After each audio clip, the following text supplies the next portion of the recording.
Bible परमेश्वर का वचन व्यवस्था विवरण 34 अध्याय उसकी 10वीं आयत में परमेश्वर का वचन यूं कहता है कि मूसा का परमेश्वर के साथ अद्वितीय संबंध था। एक बड़ा गहरा रिलेशन था उसका, एक ऐसा संबंध जिसके अंदर मूसा बिना परमेश्वर के रह नहीं पाता था। एक ऐसा संबंध कि अगर वो परमेश्वर के साथ समय व्यतीत नहीं करता था तो बेचैन हो जाता था।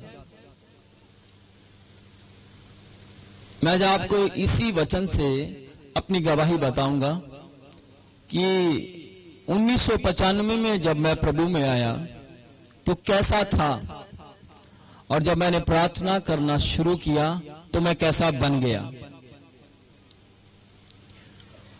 मूसा जी परमेश्वर के साथ समय व्यतीत करते थे, और मैं विश्वास करता हूं आप में से बहुत से लोग परमेश्वर के साथ समय व्यतीत करते हैं।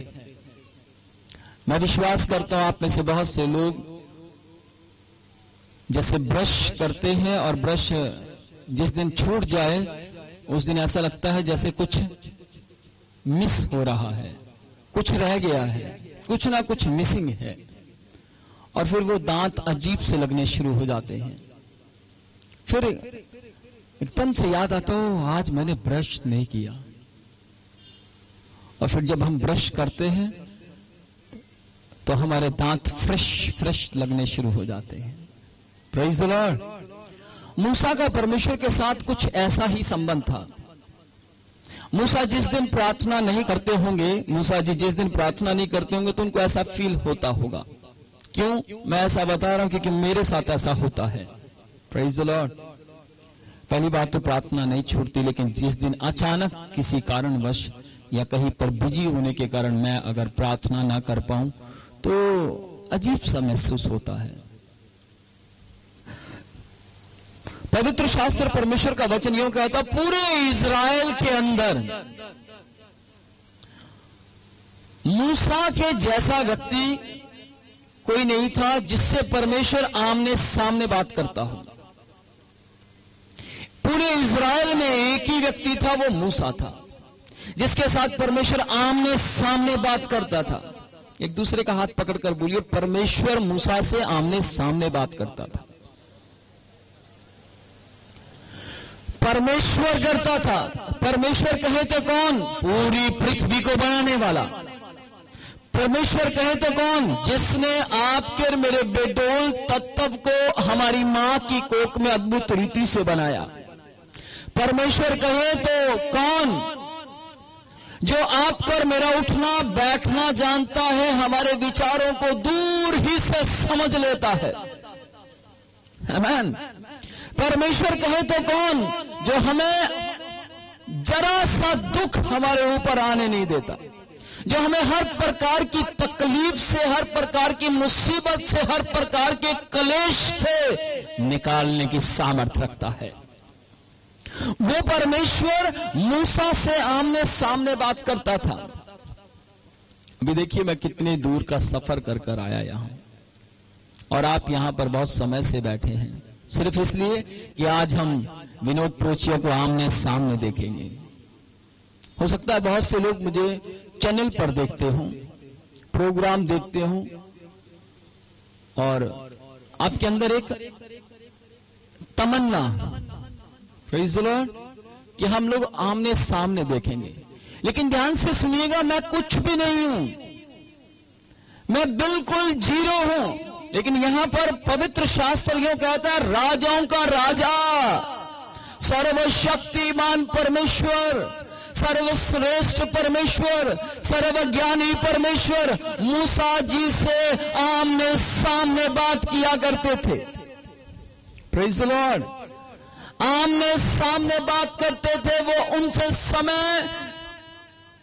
उनके साथ समय व्यतीत करते थे। मूसा जी अपना समय परमेश्वर को दिया करते थे। हालेलुया। इसीलिए मूसा जी आशीषित थे, इसीलिए मूसा जी का परिवार आशीषित था, इसीलिए मूसा जी की कलीसिया आशीषित थी। हालेलुया। फिर बाइबल परमेश्वर का वचन यूं कहता है, दानियल 6 अध्याय उसकी 10वीं आयत से लेकर अगर आप 13 आयत तक पढ़ें तो वहां स्पष्ट अक्षर में लिखा है कि दानियल पूरे दिन में 3 बार प्रार्थना किया करते थे। 3 बार।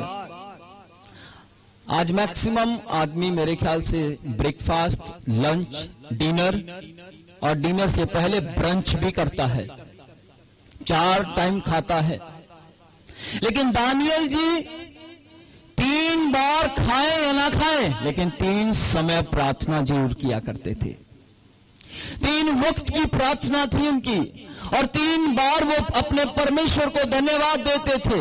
3 बार वो परमेश्वर के सामने जाया करते थे। 3 बार वो परमेश्वर को कहते थे, परमेश्वर आपका धन्यवाद हो, आपके नाम की महिमा हो, आपके नाम की स्तुति हो, आपके नाम की प्रशंसा हो। आप महान हैं, आप पवित्र हैं, आप अनुग्रहकारी हैं, आप दयावंत हैं, आप मेरी हड्डियों को सलामत रखते हैं, आप मेरे हृदय को बचाए रखते हैं, आप मुझे हार्ट अटैक से बचाते हैं, आप मुझे दवाइयों से बचाते हैं, आप मेरी जिंदगी के अंदर आशीष पर आशीष लेकर आते हैं। आप महान हैं।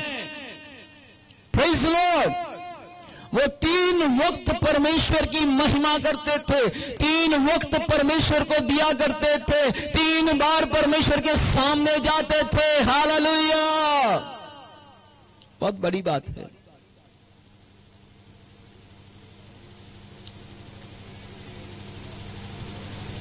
दानियल जी जब परमेश्वर के सामने जाते थे तो उनकी जिंदगियों में चमत्कार होने शुरू हुए।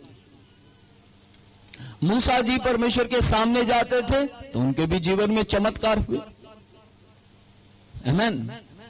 1995 में जब मैंने अपना जीवन यीशु मसीह को दिया तो मुझे दौरे पड़ते थे, मेरी जीभ कट जाया करती थी। मेरी मां जगह जगह जाती थी और जाकर लोगों से बोलती थी, क्या मेरा बच्चा चंगा हो सकता है? कोई है जो मेरे बच्चे को चंगा कर पाए? क्योंकि मेरी मां के 3 बच्चे बिल्कुल सही सलामत थे, एक मैं था जो सही नहीं था। मुझे दिन में कई बार दवाई खानी पड़ती थी, मुझे हफ्ते में कई बार दौरा पड़ जाया करता था। मेरी मां अक्सर रोती थी जब मुझे दौरा पड़ता था, तो दौरा पड़ने के बाद मुझे सूझबूझ नहीं रहती थी, मुझे समझ नहीं आती थी कि मैं कौन हूं और जो मेरे माता पिता मुझसे बात कर रहे हैं वो कौन है। तब मेरी मां मुझसे कहती थी, विनोद देख मैं तेरी मां हूं। मेरे पापा मुझसे कहते थे, देख मैं तेरा पापा हूं, और वो रो पड़ते थे ये बात बोलते बोलते। फिर मेरी मां अक्सर किसी ना किसी जगह पर जाती, किसी ना किसी औरत से बात करती, कोई इलाज बता दो, किसी तरीके से मेरा बच्चा चंगा हो जाए, कोई डॉक्टर बता दो, पर ऐसा डॉक्टर हो जो फीस कम लेता हो, क्योंकि मैं एक बड़े गरीब परिवार से आता हूं। कोई इलाज बताओ, किसी तरीके से मेरा बच्चा चंगा हो जाए। लेकिन मेरी मां को कोई इलाज नहीं मिलता था। मेरी मां कभी किसी के पास, कभी किसी के पास, कभी किसी के पास, उसने कोई दर नहीं छोड़ा, हर दर पर वो गई, लेकिन उसको इलाज नहीं मिला। एक दिन मेरे घर में एक बहन आई जो मसीह यीशु को मानती थी, हिमाचल से, और उस बहन ने आकर मेरी मां से कहा, आंटी आपका बेटा चंगा हो सकता है, आंटी आपके बेटे की जिंदगी बच सकती है, आंटी आपके बेटे को एक नया जीवन परमेश्वर दे सकता है। मेरी मां बड़ी हैरान हुई। मैं तो हर जगह जा चुकी हूं, ऐसी कोई जगह मैंने नहीं छोड़ी, कैसे मेरा बच्चा बचेगा, मुझे बताइए। तब उस बहन ने बताया, एक है जो बचा सकता, उसका नाम यीशु मसीह है।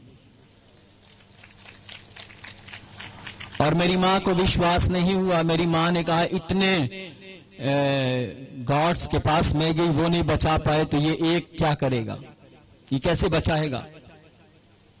मेरी मां रो पड़ी। मेरी मां ने कहा कि मेरे पास कोई आशा नहीं है, मुझे नहीं लगता इसको कोई बचा पाएगा। क्योंकि डॉक्टर ये कहते हैं कि इसको उम्र भर दौरे की दवाई खानी होगी, और दवाई खाने के कारण इसके शरीर में 5 प्रकार की बीमारियां और पैदा हो गई हैं, क्योंकि दवाई के अंदर स्टीरॉयड होता है। और वो स्टीरॉयड आपको मालूम है बीमारी खत्म तो करता है, साथ साथ बीमारी बनाता भी है। मेरे शरीर में 5 प्रकार की बीमारियां और आ गई, जिसके कारण दवाइयों की मात्रा बढ़ती जा रही थी। दवाइयां कम नहीं हो रही थी, बढ़ रही थी।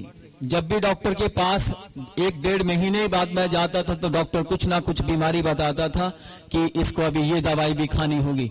और जिस पीजीआई में मैं आज रहता हूं, उसी पीजीआई में मेरा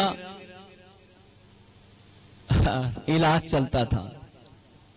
उसी पीजीआई के डॉक्टर्स मुझे बताते थे कि आपको उम्र भर दवाई का सेवन करना होगा।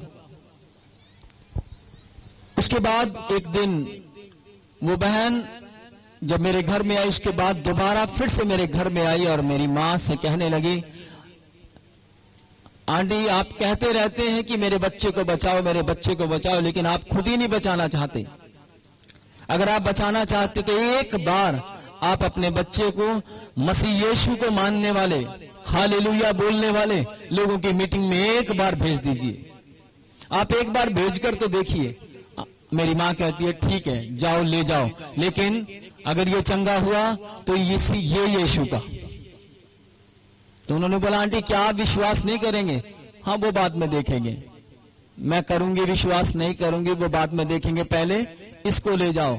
अभी मैं चला गया, मेरा दिमाग इतना काम नहीं करता था कि यीशु कौन है। मेरा दिमाग इतना काम नहीं करता था कि यीशु की सामर्थ क्या होती है। मेरे दिमाग में इतना बिल्कुल भी नॉलेज नहीं थी मेरे दिमाग को कि पास्टर किसको कहते हैं। मुझे नहीं मालूम था कि प्रचारक का मतलब क्या होता है। लेकिन मैं एक मीटिंग में गया और जैसे आज आप बैठे हैं ऐसे मैं भी उस मीटिंग में जाकर बैठ गया। और वहां पर एक प्रचारक प्रचार कर रहे थे और उन्होंने जैसे जैसे वो प्रचार करते रहे, मैंने पूरे प्रचार को बड़े ध्यान से सुना क्योंकि मुझे चंगाई चाहिए थी। हालेलुया। मैंने पूरे ध्यान से वचन को सुना, लेकिन कुछ समझ नहीं आ रहा था। वो जो भी बोल रहे थे सब ऊपर से जा रहा था, यहां से जाता था और यहां से निकल जाता था, कुछ समझ नहीं आ रहा। लेकिन प्रचारक ने बोला आप में से कौन कौन चंगाई पाना चाहता है? यदि कोई चंगा होना चाहता है तो सामने आ जाए। मुझे नहीं मालूम क्या कह रहे हैं, वो कुछ समझ नहीं आ रहा, क्योंकि दौरा जिसको पड़ता है लगातार दौरा पड़ता रहता है। तो आप में से जो लोग मेडिकल लाइन से हैं उनको मालूम होगा कि दौरे का असर दिमाग से होता है। और जब जैसे जैसे जिस व्यक्ति को ज्यादा दौरा पड़ता है बड़े लंबे समय तक उसको होश नहीं होती। किस किसको मालूम है इस बात का? बड़े लंबे समय तक इस बात की होश नहीं होती कि कौन मम्मी कौन पापा, और ऐसे एक नशे से में रहता है जैसे ऐसे लगता है कि जैसे वो व्यक्ति ने कोई किसी भी प्रकार का नशा किया हो, बहकी बहकी बातें करता है। ऐसा ही मेरे हाल था। लेकिन जिस वक्त मैं वहां पर गया, मुझे वो बहन वहां लेकर गई कि सर इसके लिए प्रार्थना कर दीजिए, ये बीमार रहता है। और उन्होंने मुझसे पूछा क्या किस बात के लिए मैं प्रार्थना करूं आपके लिए? तो मैंने क्या बोला, मेरी आंखों पर चश्मा है उसके लिए प्रार्थना कर दीजिए। मेरा जो चश्मा है वो -7 है। मैंने उस समय पास्टर को बोला, उन्होंने बोला ओके, प्रार्थना की। बड़े रोते हुए उन्होंने मेरे लिए प्रार्थना की और प्रार्थना कर कर मुझे अपने जो मीटिंग की स्थान था वहां से विदा किया।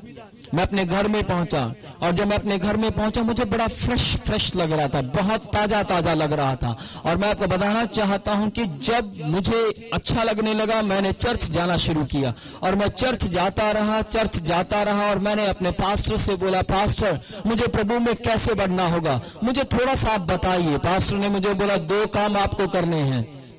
जी क्या क्या? बाइबल पढ़नी है और प्रार्थना करनी है। जब आप बाइबल पढ़ेंगे और प्रार्थना करेंगे आप जान जाएंगे कि मसीह यीशु कैसे काम करता है। Praise the Lord. मैंने बाइबल पढ़ना शुरू किया, प्रार्थना करनी शुरू की। मैं प्रार्थना करता करता करता मेरी प्रार्थना इतनी बढ़ गई कि मैं प्रार्थना के बिना रहा नहीं जाता था। मुझे प्रार्थना की लत लग गई और जब मुझे प्रार्थना की लत लगी तो मेरी मां मेरे पापा विरोध करने लगे प्रार्थना का। मेरे मम्मी पापा ने बड़ा विरोध किया। मेरे मम्मी पापा बोलने लगे, ये तो क्या बोलने लग गया, लास्ट में आमीन बोलता मुसलमानों की तरह, घुटनों पर प्रार्थना करता है।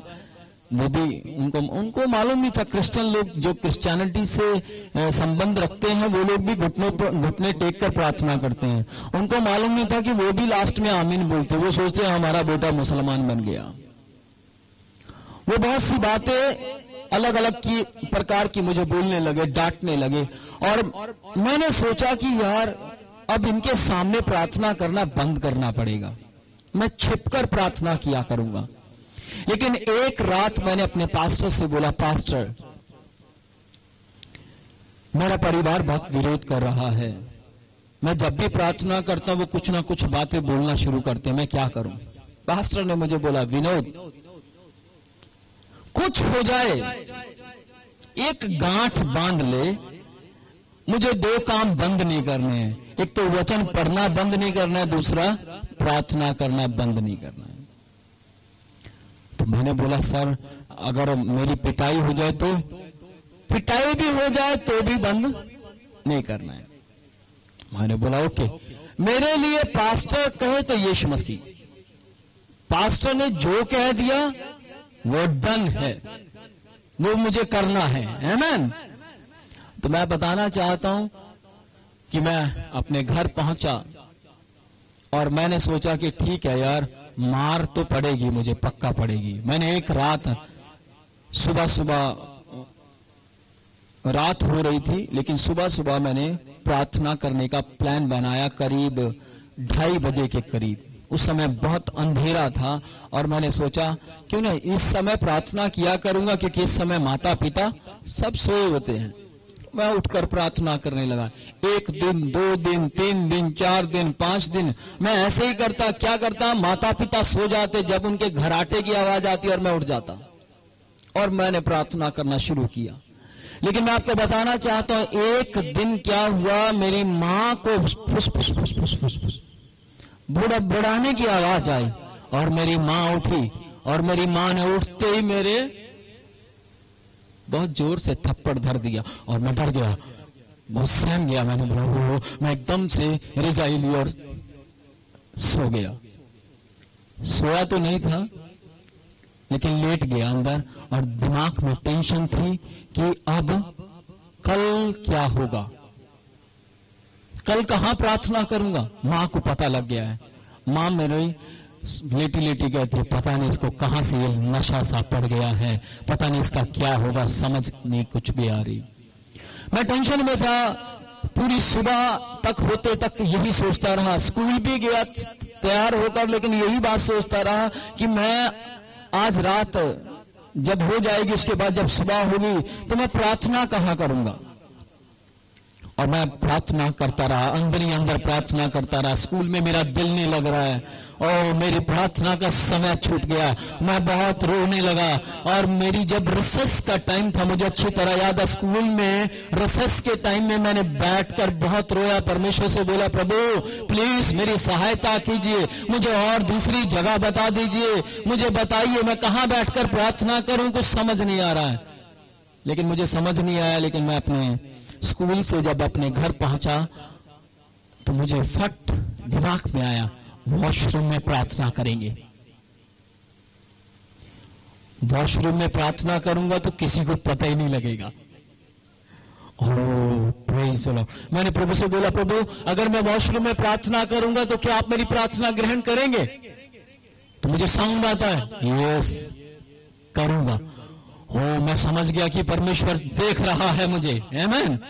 मैं समझ गया कि कोई है जो मुझे देख रहा है, मेरी प्रार्थना को सुन रहा है। और मुझे नहीं मालूम मुझे आवाज आई या नहीं आई, लेकिन महसूस हुआ कि कोई मुझे कह रहा, हाँ मैं ग्रहण करूंगा। और मैंने ठीक उसी समय, जिस समय पहले उठता था उसी समय में मैं फिर से उठा और उठकर सीधा वॉशरूम में। और वॉशरूम, हमारा वॉशरूम जो था वो बहुत छोटा हुआ करता था, बस उसमें मैं बैठ सकता हूं या फिर टॉयलेट की सीट थी, बस उसके सिवाय और कुछ भी नहीं। और मैंने उसमें बैठकर प्रार्थना करनी शुरू। 8 महीने तक मैं उसमें प्रार्थना करता रहा। 8 महीने तक मैं प्रार्थना, और ठीक समय पर जाता प्रार्थना करता, और मालूम नहीं कैसे मुझे नहीं समझ में आती कि कोई था जो मुझे कहता था बस कर, अब तेरा समय पूरा हो गया, जा बिस्तर पर सो जा। मेरी मां के 3 मिनट पहले, उठने से 3 मिनट पहले मैं बिस्तर पर सो जाया करता था। फिर उसके तुरंत बाद मेरी मां उठ जाती थी, और मुझे ये बात बड़ी सताती थी, कौन है मुझे वहां से जो ठीक टाइम पर वापस लेकर आता है, कौन है जो मुझे पूरे ठीक टाइम पर, क्योंकि मेरे पास तो घड़ी नहीं थी, कौन है जो मुझे ठीक टाइम पर लेकर जाता है और ठीक टाइम पर वापस लेकर आता है। मालूम नहीं था कौन था, लेकिन कोई था। Hallelujah, praise the Lord. 8वें महीने के लास्ट दिनों में, मुझे नहीं मालूम अनन्य भाषा किसको कहते हैं, मुझे नहीं पता अनन्य भाषा का मतलब क्या होता है, लेकिन कई बार मैंने अपने पास्टर को बोलते हुए सुना था, राबा बाबा शिखाना बुरा ओ रे बे बे बे, वो बहुत बार सुना था। सोचा यार ये पता नहीं क्या पास्टर जी बोलते हैं, कौन सी भाषा बोलते हैं। सुना जरूर था पर कभी क्लास अटेंड नहीं की थी। लेकिन 8वें महीने के लास्ट दिनों में जब मैं प्रार्थना कर रहा था, प्रार्थना करते करते मेरे ऊपर बिना मांगे अनन्य भाषा का दान उतर आया। मैंने मांगा नहीं, परमेश्वर मुझे अनन्य भाषा का दान दे। मुझे तो पता ही नहीं अनन्य भाषा क्या होती है, लेकिन वो इतना भला परमेश्वर, वो इतना अनुग्रहकारी परमेश्वर, वो मांगने से पहले जानता है कि हमें क्या चाहिए। वो हमारे मांगने से पहले जानता है कि हमें किस बात की जरूरत है। आप चाहे कहीं बैठे हो, आपका स्थान कोई भी क्यों ना हो, क्योंकि वो तो शरीर को नहीं, जगह को नहीं, कपड़ों को नहीं, हृदय को जांचने वाला परमेश्वर है। हृदय को देखता है वो पत्थर दिल भी होगा, उसको भी लहू और मांस का बनाने की ताकत रखता है। मैंने सुना था कि परमेश्वर से जो मांगो वो देता है, लेकिन मुझे ये नहीं मालूम था कि मेरे बिना मांगे वो पवित्र आत्मा का दान दे देगा। और उस सुबह मैं अनन्य भाषा के दान से भर गया। मैं अनन्य भाषा बोलने लगा, मैं अनन्य भाषा बोलता रहा। राबा बाबा शिखाना बोला, राबा खाना बोला, बतने रेबा खाने शिखाना बोला। मैं इतना परमेश्वर की सामर्थ्य में, इतना परमेश्वर की आत्मा में भर गया कि मुझे पता ही नहीं लगा मेरी मां कब उठ गई, मुझे पता ही नहीं लगा मेरे परिवार के लोग कब उठ गए। और क्या हुआ, मुझे होश तब आया जब मेरे बाथरूम के दरवाजे पर लातें बज रही थी, ठार ठार ठार, ओए बाहर आ भैया। और मेरा शरीर पहले तो आत्मा में था, फिर आत्मा से बाहर आ गया। मैं कांप रहा था, मैं तर कांप रहा था। मैंने सोचा भैया आज तकड़ी पिटाई होगी। रोज तो थोड़ी बहुत सुनकर बच जाता था, परंतु आज तो फंसा मैं। क्या करूं, कुछ समझ नहीं आ रहा था, कुछ समझ नहीं आ रहा था। ऐसा लग रहा था जैसे पता नहीं क्या हो जाएगा। ऐसा लग रहा था जैसे कि मेरे साथ कुछ ऐसा घटने पर है जिसकी मुझे नॉलेज नहीं है। मैंने परमेश्वर से बोला, परमेश्वर बिना मांगे आपने पवित्र आत्मा का दान दिया मुझे, लेकिन बिना मांगे ये भी खड़े कर दिए। मैंने तो नहीं कहा था ना कि ऐसा भी हो जाए, लेकिन वो बाहर खड़े थे और जब वो खटखटा रहे थे तो एक आवाज बार बार आ रही थी, ये पागल हो गया है, ये पागल हो गया है। और मेरा बड़ा भाई आवाज दे रहा था, मम्मी मम्मी आप कहते ये पागल से चंगा हो गया, आप कहते इसको यीशु ने चंगा कर दिया, मुझे तो लगता है ये पागल हो गया, ये ज्यादा पागल हो गया। देखो कौन सी भाषा इस्तेमाल कर रहा, देखो सुनो जरा। मेरी मां ने ये क्या बोल रहा है, मेरे पापा ने सुना, हो ये कौन सी भाषा बोल रहा है, इसका कुछ समझ नहीं आ रहा, ये क्या कह रहा है। तो मेरा छोटा भाई बोलता है, ये तो बाबा बाबा बाबा पता नहीं क्या कह रहा है, ये क्या होता है पापा, पता नहीं। ये कहते हैं ईसाइयों से कौन सी भाषा सिखाया, समझ नहीं कुछ भी आ रहा, लेकिन मैं अंदर उनकी सुन रहा हूं, ये क्या कह रहे हैं। कुंडी बंद थी, वो बार बार कह रहे खोल, ओए सुना नहीं, खोल दे। मैंने डरते डरते, ध्यान से सुनिएगा, डरते डरते जब मैं कुंडी खोलने पर था तो मेरे कानों में बार बार एक ही आवाज, पागल हो गया, पागल हो गया। दिमाग में आइडिया आया, पागल बना जाए। बचने का एक ही तरीका है, पागल बन जाओ। और देखिए, मैं इतना डर गया था, इतना घबरा गया था कि जब कुंडी खोली, दरवाजा खोला, दरवाजा खोलकर पागल की एक्टिंग नहीं करनी आ रही। क्या कर रहा? हाँ हाँ। मेरी मां, क्या हुआ तुझे? हाँ। पापा मुझे कहते, कौन सी भाषा इस्तेमाल कर?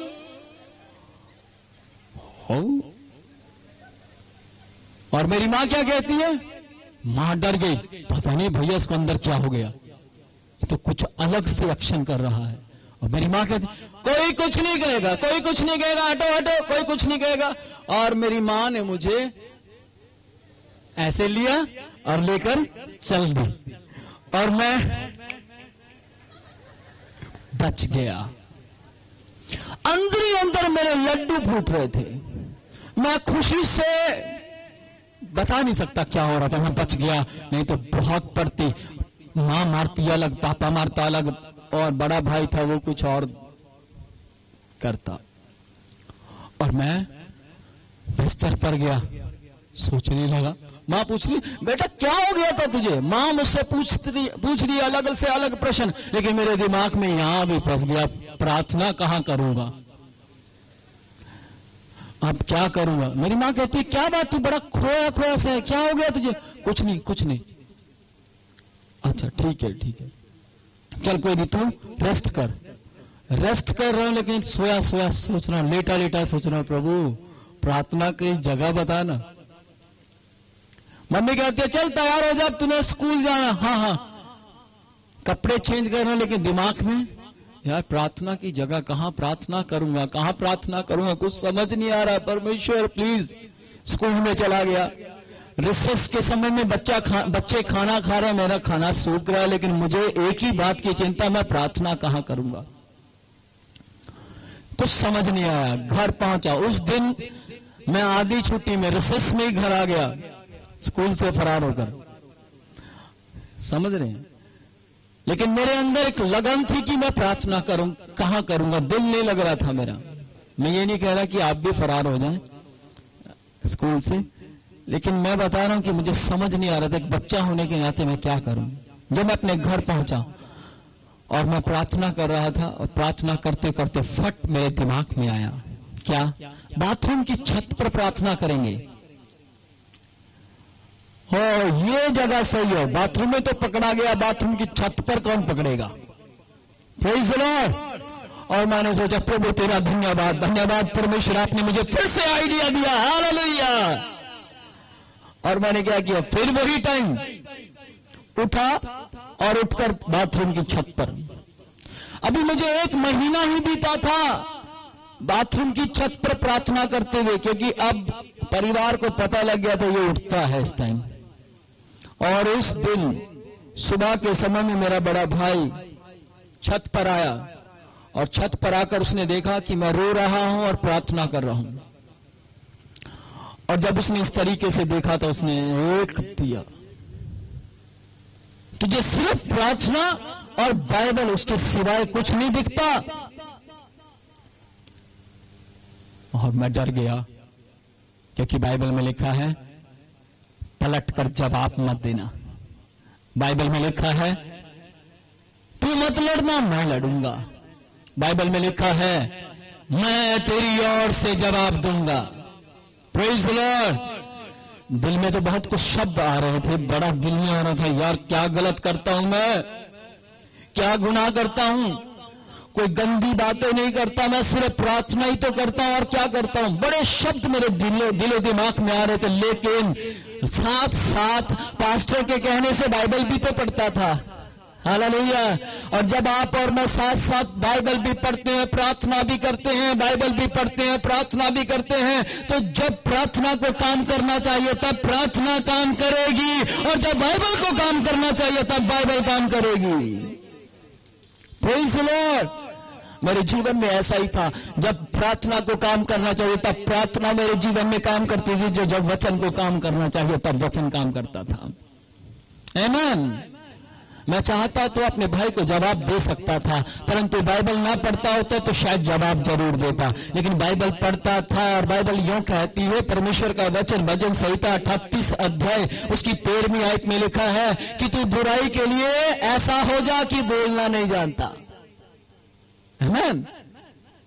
ऐसा हो जा कि तुझे कुछ सुना ही नहीं, और जब तू ऐसा हो जाएगा जय तेरी होगी। Praise the Lord. आमीन। और मैं आपको बताना चाहता हूं, उसके बाद मैं बड़ा सदमे में चला गया, लेकिन यह सदमा ऐसा नहीं था जैसा पहले था। अब मेरा आनंद पहले से बढ़ गया था, अब मेरी खुशी पहले से बढ़ गई थी। अब दुख जरूर आया था, अब पता जरूर लग गया था परिवार को कि मैं वहां पर बैठकर प्रार्थना करता हूं, लेकिन अब मेरे अंदर कुछ बेचैनी नहीं थी। पहले बेचैनी होती थी, अब बेचैनी नहीं थी। मालूम क्यों? क्योंकि इसका मतलब कहीं ना कहीं ऐसा था कि जैसे दानियल के ऊपर विपत्ति आई, दानियल के ऊपर समस्याएं आए, लेकिन दानियल के अंदर डर था, पर इतना डर नहीं था कि गुफा डरा दे उसको, शेरों की मांद डरा दे उसको, या शेरों की मांद उसको प्रार्थना के सामने जाने से या परमेश्वर के सामने जाने से रोक दे। ऐसा नहीं था, बल्कि जिस समय राजा ने हस्ताक्षर किए उस वक्त दानियल ने क्या डिसीजन लिया? उसने किसी की हेल्प मांगने का डिसीजन नहीं लिया, उसने किसी के सामने हाथ फैलाने का डिसीजन नहीं लिया, उसने किसी की भी मदद नहीं मांगी, किसी की तरफ अपनी नजर नहीं उठाई, बल्कि अपनी नजर को उसके सामने उठाया जो बचाता है। आमीन। उसी की तरफ गया और दौड़ कर गया, जाकर घुटने टेके, परमेश्वर प्रभु, पत्थर पर हस्ताक्षर हो चुके हैं, पत्थर पर साइन हो चुके हैं, मेरी आशा आपकी तरफ है और मुझे मालूम है मेरा मददगार तू है, क्योंकि मेरी सहायता आकाश और पृथ्वी को बनाने वाले की ओर से आती है। Praise the Lord. मेरी सहायता आपकी ओर से आती है, मेरी सहायता कीजिए, मेरी मदद कीजिए। और उसकी प्रार्थना ने चमत्कार कर दिखाया। हालेलुया। क्या चमत्कार! दानियल जी शेरों की मान में गए, दानियल जी शेरों की मान में उतरे, और बाइबल यूं कहती है वो जैसे उतरे थे उससे भी ज्यादा आनंद के साथ गुफा से बाहर आए। आमीन। आज मैं आपको बताना चाहता हूं, यदि आपका प्रार्थना का जीवन है, यदि आप प्रार्थना करते हैं, यदि आप बाइबल पढ़ते हैं, तो आपकी जिंदगी के अंदर सोमवार को चमत्कार होगा, मंगलवार को चमत्कार होगा, बुधवार को चमत्कार होगा, वीरवार को चमत्कार होगा, शुक्रवार को चमत्कार होगा, शनिवार को चमत्कार होगा, और आप अपने अपने चर्च में जाकर इतवार को गवाहियों का चमत्कार होगा। Praise the Lord. मैं आज आपको बताना चाहता हूं कि वो प्रार्थना का समय जो मैंने बिताया, वो प्रार्थना का समय, चाहे वो बिस्तर का था, चाहे वो वॉशरूम का था, चाहे वो वॉशरूम की छत का था, और चाहे फिर वो आगे का जो समय मैंने परमेश्वर को दिया, वो था, वो चमत्कार मेरी जिंदगी में लेकर आया। आमीन। मुझे बहुत बार बोला गया कि एक दिन वापस आएगा।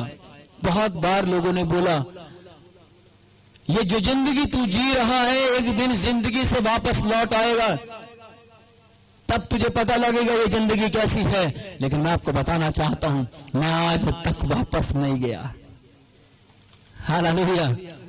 आज तक उसी जीवन में हूं। उसका कारण है मेरे यीशु का आशीर्वाद। उसके बाद मैंने परमेश्वर से प्रार्थना की, प्रभु मुझे बताइए मैं अब क्या करूं। तब परमेश्वर ने मुझसे बात की। मुझे नहीं मालूम था कि वो परमेश्वर है, लेकिन एक विचार आता था और वो विचार मुझे अच्छा लगता था और मैं उस विचार के मुताबिक काम करना शुरू करता था। विचार आया कि तू जंगल में जा, हर बार सुबह की प्रार्थना करता, अब शाम की शुरू कर। Okay, done. और मैं एक टूटी सी चटाई मेरे घर में मेरी माँ ने फेंक दी थी, उस चटाई को उठाया और शाम के समय में मैं जंगल में जाने लगा। मेरे घर के बिल्कुल पीछे जंगल है और मैं उस जंगल में जाकर, आम का पेड़ था बहुत बड़ा, और उसके नीचे मैंने चटाई को बिछाना शुरू किया और उसके नीचे बैठकर प्रार्थना करने लगा। कई बार प्रार्थना करते करते मुझे शाम के 7 बज जाते, 4 बजे जाता था, कई बार 5 बजे वापस आ जाता था, कई बार 6 बजे वापस आता था। लेकिन धीरे धीरे मेरी प्रार्थना की मात्रा बढ़ने लगी। मेरी माँ सोचती है शायद मैं खेलने जाता हूं। मेरी माँ खुश थी कि वाह, एक सुस्त आदमी खेलने जाने लगा, क्योंकि दौरे का मरीज, जिस व्यक्ति को दौरे पड़ते हैं, वो कभी खेलता नहीं है, वो तो सुस्त होता है। मैं कैसा था, क्रिकेट में कोई बच्चा मुझे लेता ही नहीं था। अगर ले लिया, वो बॉल बॉल बॉल बॉल पकड़, बॉल बॉल चली गई, फिर मैं बॉल उठाने जाता था। उतनी देर में लड़का आता था, चल पीछे, मैं उठाता हूं बॉल, और मुझे बड़ा फील होता था। कई बार ऐसा भी समय आया क्रिकेट में या किसी भी गेम में, जब मैं खेलने जाता था, इसको तुम ले लो, दूसरा कहता तुम ले लो, कोई लेते ही नहीं था। हम नहीं लेंगे यार, ये हरा देता है, कुछ करता तो है नहीं। सोचता था मैं कि यार भैया, मैं तुम्हारा मैच देखूंगा बैठकर। मैच बड़ी गौर से देखता था। एक मेरा मित्र मेरे पास आया और उसने आकर बोला, विनोद आज बड़ा गौर से मैच देख रहा है, क्या बात, सबको समझ आ रहा है? नहीं, समझने की कोशिश कर रहा हूं, कुछ समझ नहीं आ रहा। अच्छा, वो मुझे बोलता, तू बीमारी, तेरे को बीमारी ने पकड़ा हुआ ना, इसलिए ऐसा होता है। लेकिन ध्यान से सुनिएगा, उस वक्त, जिस वक्त वो बात करें, उस वक्त मुझे एक बीमारी लग गई थी, वो थी प्रार्थना की। Praise the Lord. मैं प्रार्थना में, प्रार्थना प्रार्थना प्रार्थना, मेरा परिवार मुझे पागल बोलना शुरू हो गया, मेरे मित्र मुझे पागल बोलने लगे, मेरा एक भी मित्र मुझे समझदार नहीं, सब कहते हैं पागल हो गया। क्यों? क्योंकि प्रार्थना करता है। मुझे भी समझ नहीं आ रही थी, कभी कभी शक होता था कि सचमुच में पागल तो नहीं हो गया। और मैं सोचा मैं खेलने नहीं जाऊंगा, अब मैं सारा समय परमेश्वर को दिया करूंगा। मैं उन दिनों की बात कर रहा हूं कि जब मैंने जंगल में जाकर प्रार्थना करना शुरू किया, फिर खेलना बंद, प्रार्थना करने लगा। एक दिन डीजीएस दिनाकर की मीटिंग हुई थी चंडीगढ़ के अंदर, और मैंने उस मीटिंग में सुना कि जब हम परमेश्वर से बात करते हैं तो परमेश्वर कान धरकर हमारी आवाज को सुनता है, और जब हम परमेश्वर से कहते हैं परमेश्वर मुझसे बात कर, तो आप उसकी आवाज को सुनने के लिए तैयार रहें, वो आवाज पक्का देगा। उस दिन मेरे दिमाग में आया कि जंगल में प्रार्थना करते हुए बहुत समय हो गया, आज तो मैं परमेश्वर से बात करूंगा।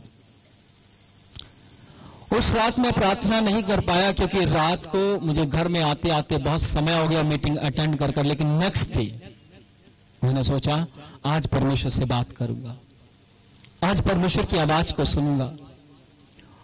और मेरे अंदर बहुत लगन थी, एक ऐसी लगन जो मैं बयान नहीं कर सकता। मेरी लगन का कोई ठिकाना नहीं था, और मैंने सोचा आज मुझे परमेश्वर से बात करनी है, आज मुझे परमेश्वर की आवाज को सुनना है। प्रभु जी, आप मुझसे बात करेंगे, मुझसे बात कीजिए। और मैं रास्ते में चलता चलता, परमेश्वर आज आप मुझसे बात करेंगे ना, पक्का करेंगे ना आप मुझसे बात। कोई आवाज नहीं आ रही है, लेकिन फीलिंग थी कि वो करेगा, क्योंकि मुझे मेरे दिमाग में फिट हो गया था कि वो बात करता है। और मैंने उस शाम अपनी चटाई बिछाई। 1 घंटा बीत गया, 2 बीत गए, 3 बीत गए, 4 बीत गए, 5 बीत गए, मालूम नहीं लगा कब 6 बीत गए, 7 घंटे बीतने पर थे। लेकिन मैं आपको बताना चाहता हूं, लगातार मैं एक ही प्रार्थना करता रहा, प्रभु मुझसे बात कर, स्वामी मुझसे बात कीजिए। मैं आपकी आवाज को सुनना चाहता हूं, मुझसे बात कीजिए। मुझे मालूम है आप बोलते हैं, मुझसे बात कीजिए, मुझसे बात कीजिए। मेरी प्रार्थना बदल गई थी उस दिन। मैं रोज कुछ और प्रार्थना किया करता था। रोज कहता था परमेश्वर मेरे जीवन को इस्तेमाल कर, रोज कहता था परमेश्वर मुझे आशीषें दे। लेकिन उस दिन मैं परमेश्वर की आवाज को सुनना चाहता था। परमेश्वर मुझसे बात कर, मैं तेरी आवाज को सुनना चाहता हूं, मुझसे बात कर, मुझे तेरी आवाज को सुनना है। मैं प्रार्थना करता रहा। मुझे परवाह नहीं थी मेरी मां क्या कहेगी, परवाह नहीं थी मेरे पापा क्या कहेंगे, परवाह नहीं थी। लेकिन लगन थी कि मेरा यीशु क्या कहेगा। मेरे अंदर लगन थी कि मेरा यीशु मेरा इंतजार कर रहा। प्रभु जी मुझसे बात कीजिए। शिखाला बोरा रबाक हो शिखाला बोरा।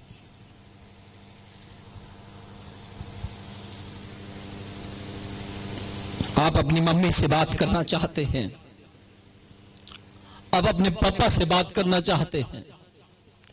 जब आपके बच्चे आपसे कुछ दूरी पर चले जाते हैं या हॉस्टल में या पीजी में जाकर रहते हैं, आप अपने बच्चों से बात करना चाहते हैं। आप उनके बिना रह नहीं पाते।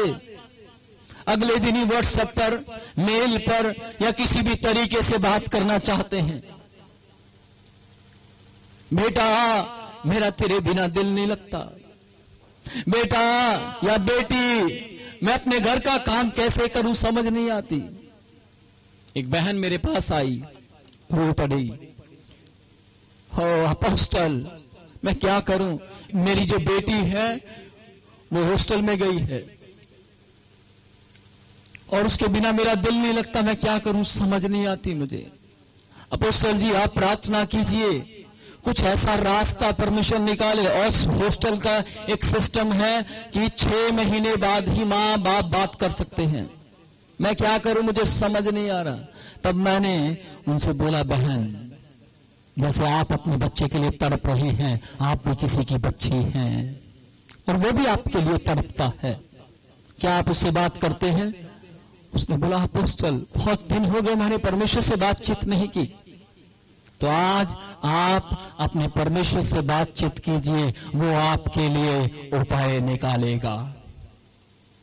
और उस बहन ने प्रार्थना करनी शुरू की, परमेश्वर मेरा अपनी बेटी से बात करने का दिल करता है, परमेश्वर आप कोई उपाय निकालिए। आपको मालूम क्या हुआ? वो मुझे कॉल कर बोलती है, अपोस्टल आपको मालूम है 1 हफ्ते से मैं प्रार्थना कर रही हूं और 1 हफ्ते के अंदर कॉलेज ने, हॉस्टल वालों ने अपना सिस्टम थोड़ा सा बदला है। और क्या बोला है? 3 महीने में अब पेरेंट्स बात कर पाएंगे। सोचिए, जिस परमेश्वर से आप बात नहीं करते हैं, जिस परमेश्वर के साथ आप चलना चाहते, जिस परमेश्वर से आप आशीषें लेना चाहते, जिस परमेश्वर को आप प्रसन्न करना चाहते, परंतु समय ना देकर प्रसन्न नहीं कर पाते। सोचिए वो परमेश्वर कितना आपका इंतजार करता होगा, कितनी बेसब्री से सोचता होगा मेरा बच्चा आज सुबह हो गई है मेरे पास आएगा। सोचिए वो कितना इंतजार करता होगा। आपको अपने बच्चे का इंतजार है, आपको उसकी आवाज सुनने की तड़प है, वो कितना इंतजार करता होगा। Praise the Lord. मैंने प्रार्थना करना शुरू किया, परमेश्वर से बोलता रहा, प्रभु मुझे आवाज दीजिए। ठीक 7 घंटे बीतने पर वो भला परमेश्वर है, वो अनुग्रहकारी है, वो दयावंत है, तरस से भरा हुआ है।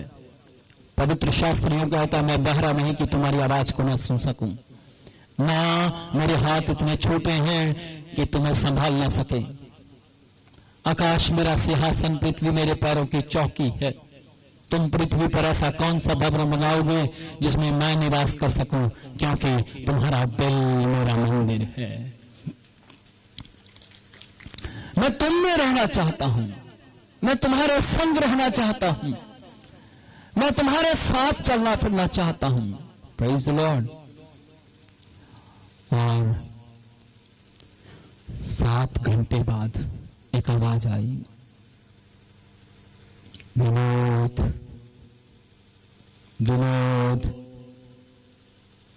मैं उसको बयान नहीं कर सकता उस आवाज को, लेकिन उस आवाज को मैंने इन कानों से सुना।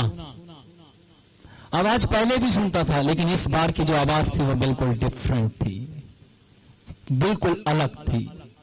वो स्पेशल मेरे लिए थी, आमीन। क्योंकि मैं उसकी आवाज को सुनना चाहता था और उसने सुनाने वाली आवाज से मुझसे बात की। विनोद, उसी प्रार्थना में मेरा एक सवाल भी था कि परमेश्वर, मैं आए तीसरे दिन, आए हफ्ते में मार खाता हूं, ये मार मुझे कब तक खानी होगी? तब परमेश्वर ने मुझे बोला, तीसरा साल पूरा होने से पहले मैं तेरे परिवार को बदल दूंगा। मैं समझ गया 6 महीने और हैं मार खाने के, 2.5 साल हो गए हैं। ओ परमेश्वर, ओके डन, सहमत हूं, मार खाने से नहीं मैं डरता था, आमीन। आदत पड़ गई थी, लेकिन मुझे डर यही था कि प्रार्थना का जीवन ना चला जाए।